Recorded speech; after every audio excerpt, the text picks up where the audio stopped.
নমস্কাৰ বন্ধুসকল, আজি আপোনালোকে চাই আছে মোৰ হাঁহৰ পোৱালিক। মোৰ ঘৰৰ ওচৰতে এখন সৰু নদী আছে। ইয়াত 12 মাহে ইয়াত মানে পানী থাকে। গতিকে এতিয়া ঠাণ্ডাৰ বতৰ, তো পানী বহুত কম। তো মই ভাবিলোঁ হাঁহৰ পোৱালিক আজি আনি ইহঁতক গা ধুৱাই লৈ যাওঁ। আজি প্ৰথম দিন ইহঁতক দানা দেখুৱাই ৰাস্তাখিনি লৈ আহিলোঁ। ভালেই দূৰ হয়, প্ৰায় 1 কিলোমিটাৰৰ 4 ভাগৰ 1.5 ভাগ মান দূৰ ঘৰৰ পৰা। তো ইহঁতক লৈ আনিলোঁ। চাওক, ইহঁতে পানী পাই ইমান ধুনীয়াকৈ দৌৰা-দৌৰি কৰিছে। গতিকে ইহঁতক মই বেছি সময় ইয়াত নাৰাখোঁ, মাত্ৰ 10 মিনিট টাইম ইহঁতক ৰাখিম। ৰখাৰ পিছত আকৌ ইহঁতক উঠাই ঘৰত লৈ যাম। গতিকে আপোনালোকে এনেকৈ গা ধুৱাব পাৰে পুখুৰী নোহোৱাকৈ। মই ভাবিছিলোঁ পানীত হাঁহৰ পোৱালিবিলাক এৰি নিদিওঁ, কিন্তু ভাবিলোঁ ওচৰত যদি নদী আছে তেতিয়াহ'লে নদীত অলপ টাইমৰ কাৰণে লৈ মই ইহঁতক গাটো ধুৱাই আনিব পাৰিম। গতিকে মই ইহঁতক গা ধুৱালোঁ আৰু 5 মিনিটমান ৰাখিম ইহঁতক। ৰখাৰ পিছত মই ইহঁতক আকৌ ঘৰলৈ লৈ যাম। চাওক বন্ধুসকল, ইহঁতে গা ধুই ইহঁতৰ ওপৰত উঠি আহিল। সেইটো নদী হয়।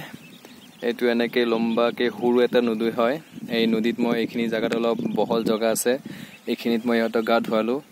ইহঁতে এতিয়া ওপৰত উঠি নিজৰ গা চাফা কৰি আছে। যেতিয়াই অলপ শুকান হ'ব তেতিয়া ইহঁতক মই ইয়াৰ পৰা আকৌ ৰাস্তালৈ উঠাম, কাৰণ ইহঁতে ট্ৰেক্টৰ গৈ ৰাস্তাটো অলপ ধুনীয়া কৰি দিছে, কাৰণ ইহঁতক উঠি অহাৰ কাৰণে সুবিধা হৈছে মোৰো। গতিকে এটা বিষয়ে অলপ বেয়া লাগিল, মানে ইয়াত বালি আছে। গা ধুই যেতিয়া আহিব ইহঁতে মানে বালিৰ লগত লাগি আকৌ অলপ লেতেৰা হৈ থাকিব, সেইটোৱে অলপ প্ৰব্লেম। গতিকে মই বেলেগ এটা ছাইডে দি ইহঁতক লোৱাৰ চেষ্টা কৰিব লাগিব নেক্সট ডেৰ পৰা। আজি মোৰ হাঁহৰ পোৱালিৰ পূৰা 17 দিন হ'ল, আৰু 17 দিনত মই হাঁহৰ পোৱালিক আজি এবাৰ গা ধুৱাৰ কাৰণে লৈ আনিলোঁ। বহুত জোৰ জবস্তি সিহঁতে মানে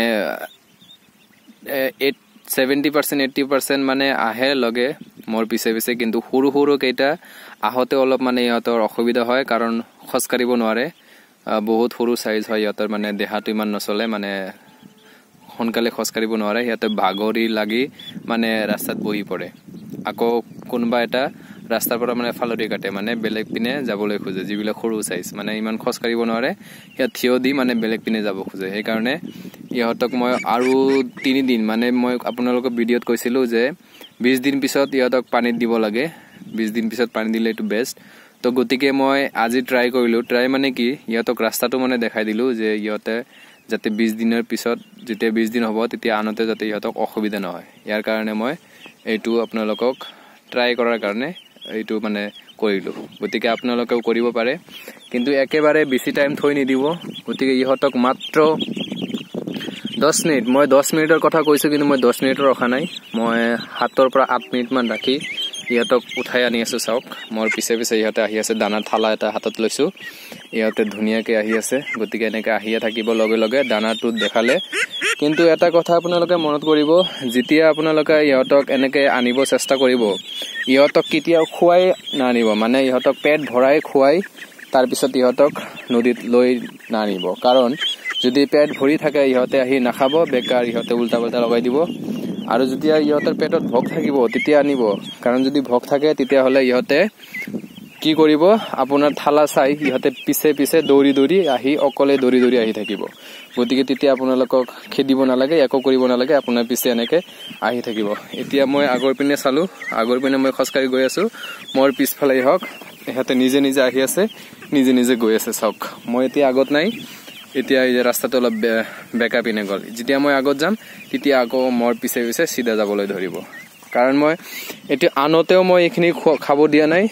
আকৌ যেতিয়া মানে গা ধোৱা হ'ল এতিয়া মই খাব দিয়া নাই, কাৰণ যেতিয়া পেট ভৰিব তেতিয়া থালাটো দেখি দৌৰি নাহিব। সেইকাৰণে সিহঁতক ভকতে ৰাখিছোঁ, এতিয়া ঘৰত লৈহে একেবাৰে খাবলৈ দিম। গতিকে আপোনালোকে এনেকৈ চেষ্টা কৰিব পাৰে। আৰু আপোনালোকে হাঁহৰ পোৱালিক এনেকৈ নদীত 17 দিনৰ পৰা লৈ যাব পাৰে, কিন্তু আপোনালোকে যদি 20 দিনৰ পিছত লৈ যায় সেইটো সকলোতকৈ ভাল হ'ব। তো আজি মই আপোনালোকক নদীত লৈ যোৱাৰ ভিডিঅ'খিনি দেখাই দিলোঁ। 17 দিনৰ পৰা আৰম্ভ কৰিলোঁ। এইটো মোৰ পাৰ্ট 2 ভিডিঅ' আছিলে। ধন্যবাদ। চেনেলটো ছাবস্ক্ৰাইব কৰিব।